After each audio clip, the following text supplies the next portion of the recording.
नमस्कार, मैं हूं आपके साथ रोहित। महाराष्ट्र की सियासत किसी पहेली से कम नहीं है जिसको सुलझा पाना बहुत ही मुश्किल है। वैसे सियासत को लेकर एक बात कही जाती है कि सियासत में कोई किसी का परमानेंट साथी नहीं होता, कोई किसी का अपना नहीं होता और सियासत में इमोशंस की कोई जगह नहीं होती है।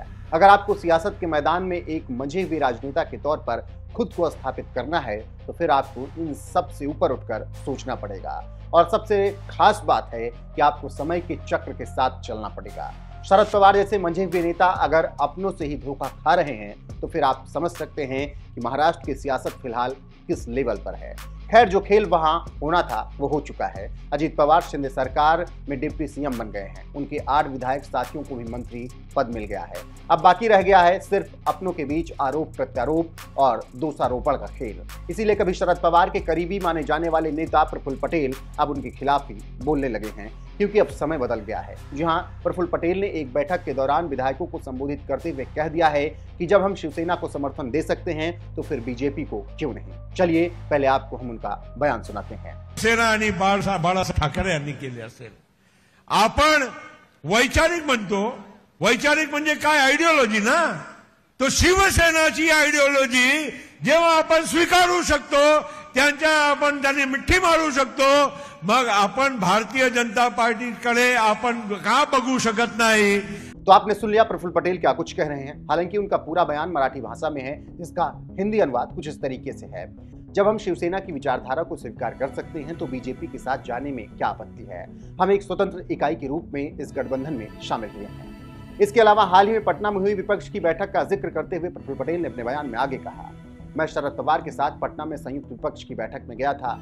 वहां का दृश्य देखकर मुझे हंसने का मन हुआ। वहां 17 विपक्षी दल थे, उनमें से 7 के पास लोकसभा में केवल 1 सांसद हैं और एक पार्टी ऐसी है जिसके पास 0 सांसद हैं। उनका दावा है कि वो बदलाव लाएंगे। हमने जो यह फैसला एनडीए में शामिल होने का लिया है वह देश और हमारी पार्टी के लिए व्यक्तिगत लाभ के लिए नहीं है।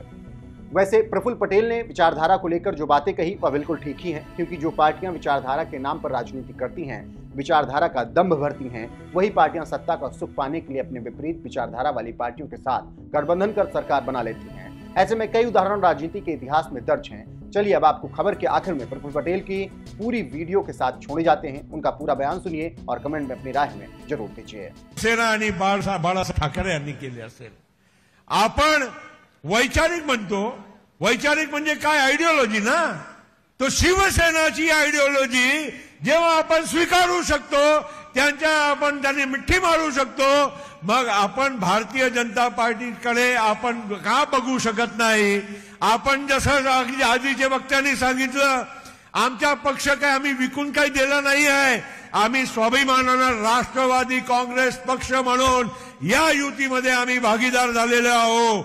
आणि म्हणून अनेक मान्यवर भुजबळ साहेबांनी खरं सांगितलं, अरे काश्मीरच्या मेहबूबा मुफ्ती, काश्मीरचे फारुख अब्दुल्ला हे बीजेपी बरोबर जाऊन एनडीए मध्ये जाऊ शकतात। जे आज विरोधी पार्टीची जे मीटिंगा करून राहिले त्यामध्ये स्टॅलिन जे तामिळनाडूचे आहे ते एका काळात म्हणजे एनडीएचे हिस्सेदार होते, केंद्रामध्ये मंत्रीत होते। अनेक मान्यवर, मी पाटणाला काही दिवसा अगोदर साहेबांच्या बरोबर सर्व विरोधी पार्टीच्या मीटिंग मध्ये मी गेलो होतो। त्या मीटिंग मध्ये चित्र ते नजारा जेव्हा मी पाहिला, खरं म्हणजे थोडा हसू येत होता की खरोखर हे असे लोक त्या 17 पार्टीमध्ये 7 पार्टी दादा कशी होती? खासदार किती? एक पार्टी तो अशी होती की ज्याचा खासदार 0 आणि असे 17 पार्टी तिथे बसून या देशामध्ये आपण म्हणजे परिवर्तन घडवून आणणार। काही लोकांना विश्वास बसेल का मला सांगा तुम्ही? आज जो आपण या निर्णय आपण घेतलेला आहे, या आपला राज्याच्या हितामध्ये घेतलेला आहे, आपला पार्टीच्या हितामध्ये घेतलेला आहे, आपल्या जनप्रतिनिधी जे आलेले आहे त्यांच्या मतदारसंघाच्या हितामध्ये आपण घेतलेला आहे। म्हणून असा महत्त्वाचा निर्णय काय असा म्हणजे सत्याच्या हवसेसाठी काय घेतलेला नाही आहे। दादाला काय गरज होती?